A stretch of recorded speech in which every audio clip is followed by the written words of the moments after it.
Ladies and gentlemen, welcome back. Well, we're talking about the international keynote, Heartificial Intelligence, Embracing Our Humanity to Maximize Machines.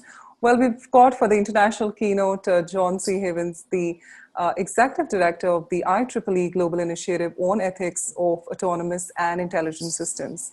Well, John helps define guidelines for beneficial relationships between humans and their increasingly clever machine counterparts. His mission is to educate, train, and empower people involved with developing these future technologies in order to implement ethically aligned design and improve outcomes for all. As an expert and advocate, John's goal is to ensure that issues such as data agency for all humans, transparency and accountability for A/IS, and equal distribution of benefits of these technologies will prioritize the positive increase of individual and societal well-being. So ladies and gentlemen, with this, it's time now to welcome John to the World AI Show Manila. Over to you, John. Thank you so much for joining us. My pleasure, and thank you for having me. And I hope it's okay. It's not too mysterious with my background here because it's about 11:15 at night. So I hope it's not too harsh. But I hope the conference is going well so far, and really, really honored to be here. And I think what I'm going to do is talk for about 15 minutes or so, and then I'd be honored to take questions if that's useful.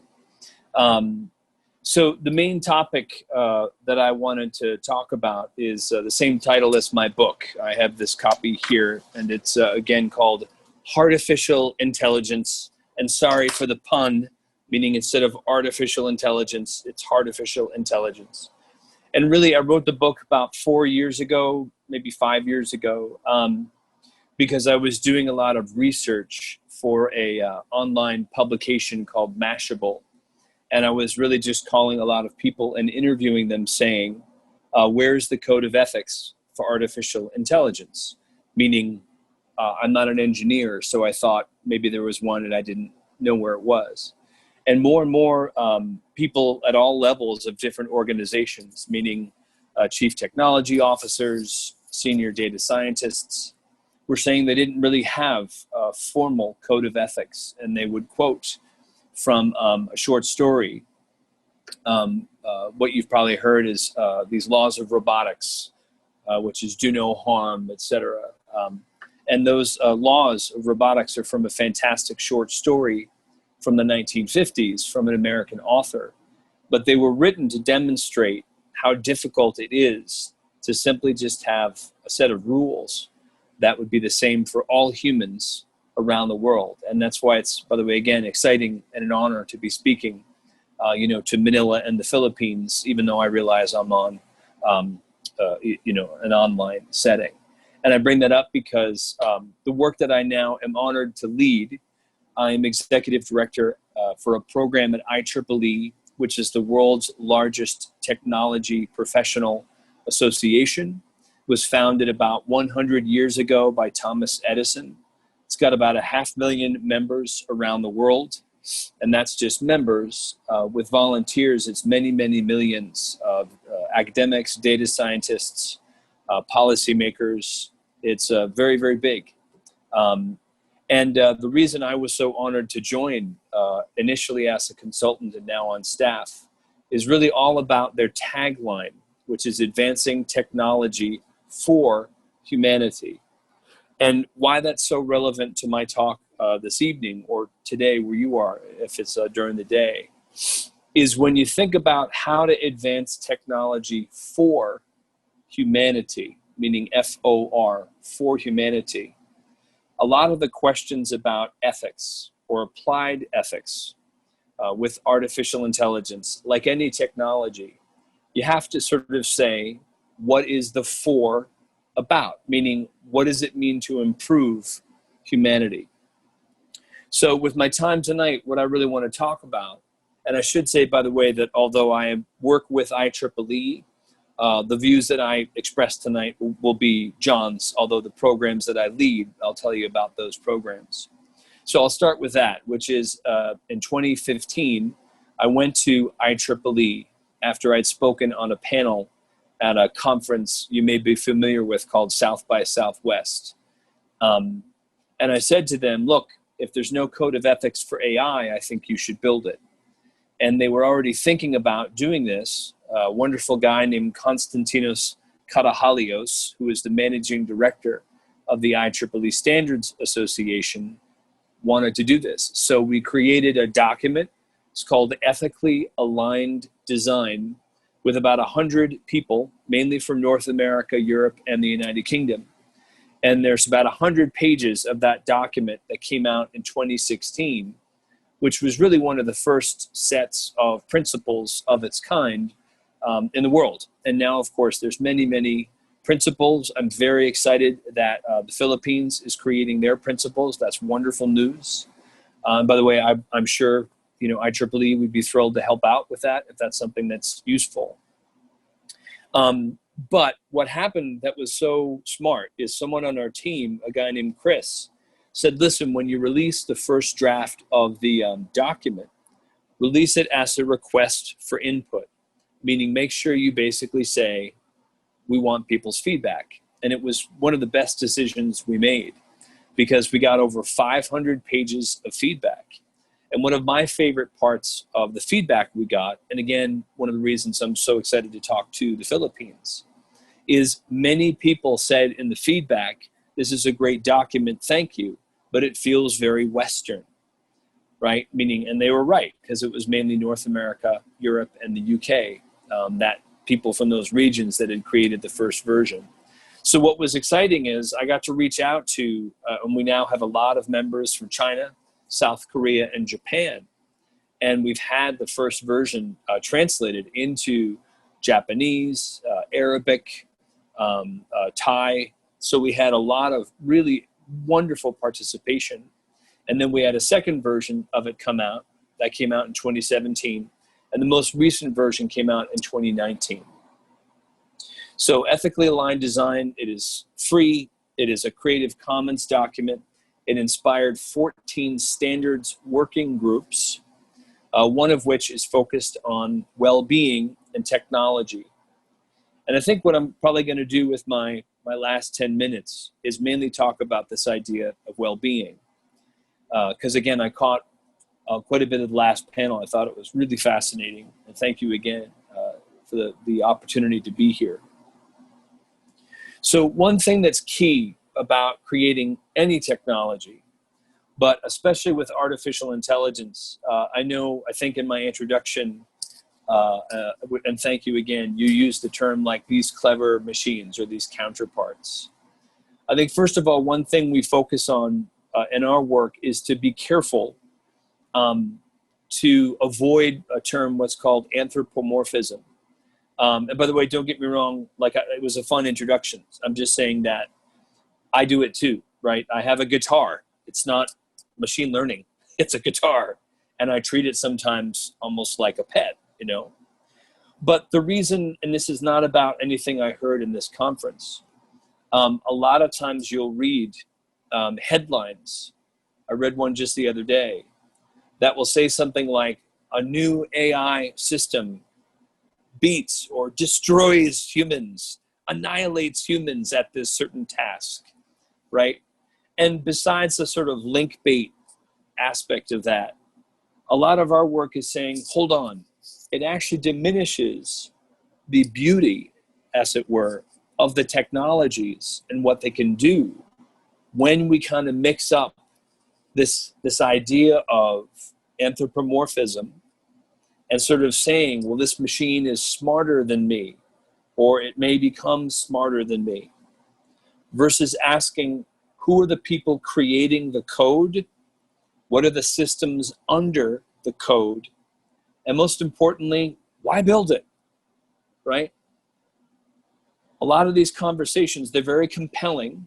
And by the way, I also want to honor, in Japan, for instance, there's the Shinto tradition, which we talk about in one of our chapters, which if I get this wrong, it's in the chapter, but the basic idea, as I understand it, is some people believe that objects, I believe this too, right? Objects can be imbued with a certain sort of spirit in the sense of they feel real. So if someone believes that, this is not my point to say they shouldn't believe that. What I'm saying is, as technologists, we need to focus on a couple of things. One is recognizing why humans are beautiful and special and unique anywhere they live around the world. Then also why the technology is beautiful. But first of all, a lot of times people sort of say artificial intelligence, and we think that it's all of the technologies are the same. But as we were just talking about, there's machine learning, there's data science, there's narrow AI, there's inverse reinforcement learning. It's an entire vast field, right? The same way when you say the internet, it encompasses dozens of technologies. So first of all, it's sort of inaccurate to talk about AI will become X, Y, and Z. It's just too many types of technologies and systems. Secondly, is it's absolutely critical to remember. Sometimes people will say, well, AI is just like any other technology. 10 years ago, it was whatever, the internet. Then it was cybersecurity, whatever. But AI is fundamentally built largely on human data, right? Data that accesses my identity, my data. And that's machine learning. That's so many different types of systems. And in the United States, at least, and in many places around the world, humans don't have access to the data often. We don't have access to the data that's being used to drive these systems. That lack of what's called a parity or equality means that in a lot of ways, our identity, our emotions, our agency, they're all being influenced in ways we don't understand. Now, is this evil? That's not the point. The point is there an opportunity for us to be able to access our data and to have better communication with brands and with governments? And the answer is yes. The other thing to remember about how our data is tracked is that it also goes to the cloud. This is new. This makes all of these amazing technologies new. But why this is critical to think about and understand is that this is an era all around the world where people have access to these technologies, especially when the devices actually talk to us, right? Say with with a smartphone that can actually speak to us. These are voices, literally, that are speaking to our kids and speaking to us. And again, they can have wonderful, beautiful benefits. But the data, first and foremost, has to be what's called sovereign data. I'm sure you've already talked in the conference about blockchain. There's an idea of what's called smart contracts. All that means is, in the same way, say, a smart car and a node in a smart city, the two companies that build the car and the technology, say, for the Internet of Things, they talk to each other with equality. Well, humans have to be able to have our own terms and conditions at a fundamental kind of data level to speak back to the world. All right, I think I have just a couple minutes left, so I'm going to end on this, which is we just came out about 3 months ago with a standard called IEEE 7010-2020, because it came out this year. And it's focused on well-being. The term well-being can be kind of confusing. Sometimes people think it means wellness or happiness. It's actually more of a holistic, what's called flourishing, where a person anywhere in the world, if they have access to water and food and electricity, etc., they can sort of build the life that they feel that they were intended to build, but using indicators. Indicators the same way there's like the GDP, right? Gross domestic product is what's called an indicator. It simply means what are the statistical measures, or in the case of design for AI, what are the metrics for success for what we're building? And our message in 7010 is to say very, very clearly, while exponential growth, or I should say growth and profits are great, right? Everybody needs profits for a business to maintain the business.